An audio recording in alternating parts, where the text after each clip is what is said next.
That's going to be your lifestyle. It's going to depend on where you want to live. We're going to see shortly that buying a house is not inexpensive. Most people now cannot even afford a home. It now takes 2 incomes to do a home. Buying a home has become the American nightmare instead of the American dream. It's a reality. It's a cost of things.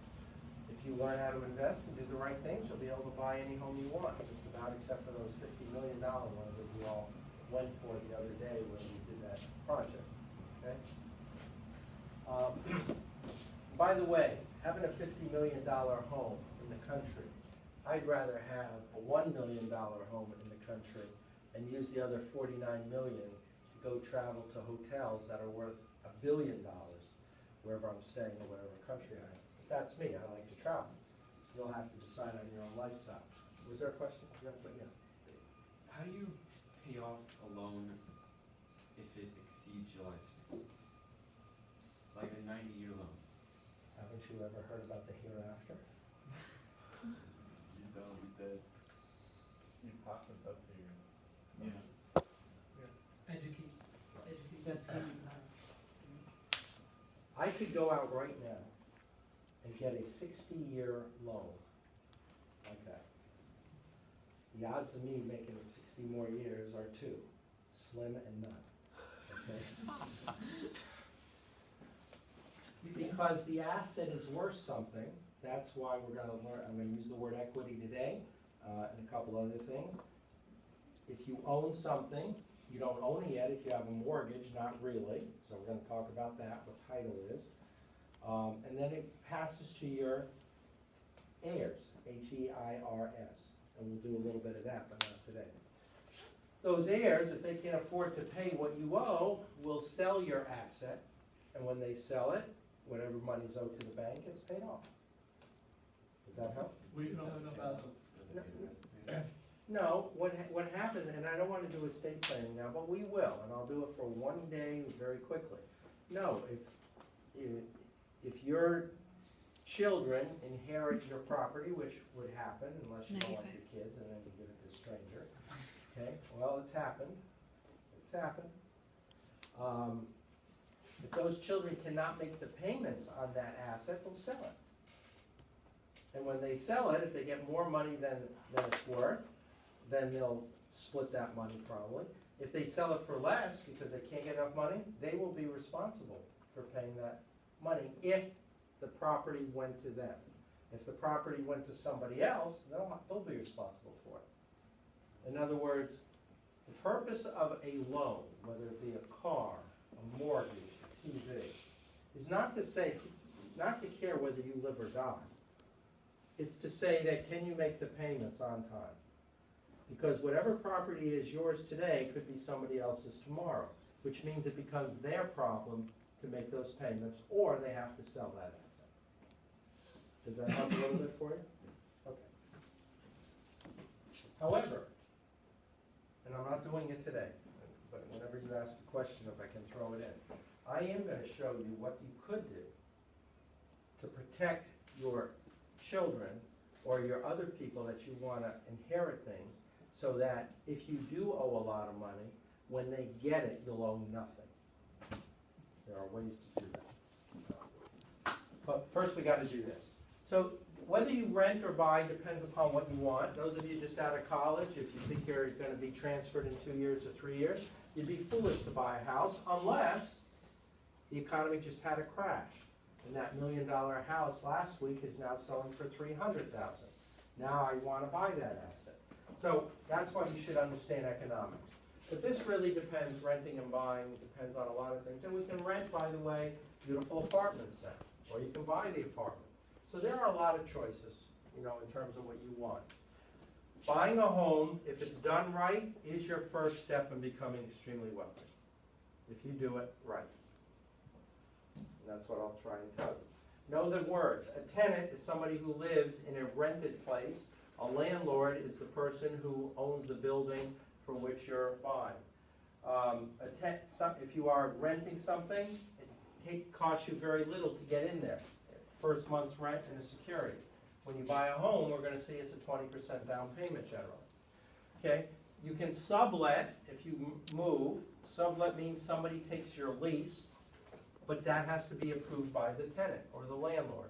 In the case of my daughter, who was in Hong Kong and transferred here, the landlord said, nobody's taking your lease. You either pay me the whole thing, or we'll sue you. And because her company was moving her, he just gave the bill to her company, and the company paid them quite a bit of money, okay, because you have a contractual obligation. The disadvantage is you don't build up equity. Equity is what you are worth. Equity means assets minus liability. So if you bought a home and it's worth $500,000 and you owe $200,000 on it, you have equity of $300,000. That's money that could be in your pocket if you sold that home right away. That doesn't happen when you're renting. There is no equity. You know you like renting cars more. What about houses? Would you rather rent house? No, I've always bought, we bought 3 homes in my lifetime, and I would always buy because I know how to buy. Most of those, I'm just trying to think now, 1981,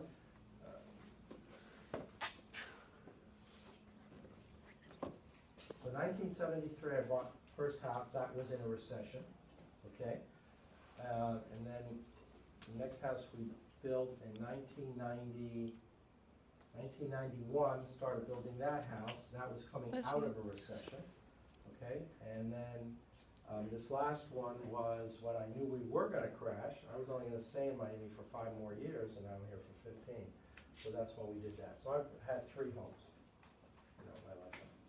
You wanted to leave to where?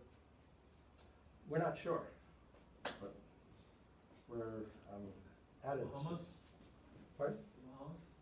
No, I wouldn't, I've been to, I don't care. for Outside the Bahamas. US though? Probably not, because my children are here. Yeah. So probably now to the northeast, because both of them now are in New Jersey. Enjoys it, yes. I was born in Jersey. Okay. Documents, when you rent, it's a lease. When you buy something, you're gonna sign a contract.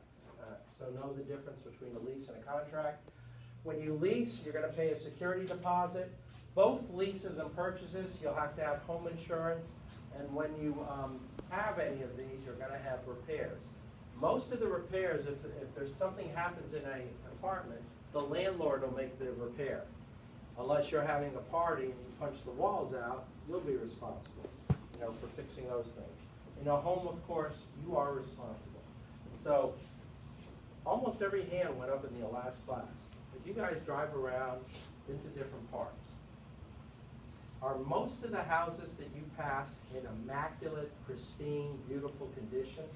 Or are the yards terrible, the plants dying, the fascia boards on the thing, you know, the paint isn't right? What do you see most? Perfect houses. Pardon? You do see perfect houses? Okay, so where do you live? Key Biscayne? Okay. More or less nice houses. Yeah, no, so you're Where? neighborhood too, you know, I don't. You don't see that. Anywhere. Okay. You go to Cocoa Plum, they're mostly there. I have a client in Deering Bay. You go to Deering Bay, they're, you know, all multi-million-dollar homes there. Oh, yeah, that's why. But other than there, what are most of the homes? Garbage. Well, I don't know if they're garbage, but are they really taken care of the way they should be? No. And that makes no sense to me, because this is your asset. The nicer it is, the more it's worth. And so I've never understood why people don't really take care of their houses. A lot of what I do. Because they don't care that much. What's that? Because they don't care that much about it. They may be paying rent and they don't care. Well, I'm talking about somebody who owns it, but you're right. Some people, and this is why, by the way, and thank you for that comment. That's the reason why I don't invest in property. I know you, as my tenant, will not take care of it the same way I would take care of it. So I'm not gonna let you live in my home. That's why I will not rent property. And yet, a lot of people make a lot of money by renting property, especially in low-income areas. Like my dad and I, we do stuff with duplexes from like Hialeah and Mhm. Lakes, and the size of our duplex, like, everything else is great. Really? Yeah, it's not that the houses are not, they look decent enough to be, you know, presentable. You walk through them, the yards are terrible, and it's cars are all over the place, trees dying everywhere. Yeah, The I know. houses look like imagine what the neighborhood would look like if everybody did take care of their yards and kept outside. Yeah, and and again, I don't know why people don't take better care. Where's that sense of self-pride where you live? Like, there's a family, I don't know what it is, but there's a, like a tiny, it's kind of like a tiny shack with like it's kind of a house, almost, but it's smaller, straight up. But there's like weird cars there, I always see people that are on the front porch live right next to the duplex. And we honestly get some really shady stuff going on there, you can really put on. I'd have a call to Homeland Security right now. There's like a decked out Jeep, there's like a CLA AMG, there's like crazy, there's Audi R8s all the time. ¿De qué like, coño crazy estamos vans, hablando? like, I was just, a bunch of people coming into this house, and you know, it's awful. And that white stuff on the ground, you think it's snow? No, but we don't know, we don't want to do any money, so we just, alright. But if you hear a loud pop, you better duck, okay? Usually when you pass through like corridors and stuff, like not from expensive houses, but like to like American mom stuff, they're not like nice houses, but they're like nice cars. Yeah, that's- Here's what happens with a lot of people, especially in foreign countries, especially in Hong Kong. where you're saying. People live in abject poverty where they live in, but their cars, they're driving Maseratis, they're driving Mercedes, they're driving, because that is the only thing that they're paying money for. Their housing costs them nothing. The same, you open the fridge and you see no food or. Right. You open the fridge, there's no booze. ¿Qué That's dijo? why It's a shack. every 6 months, one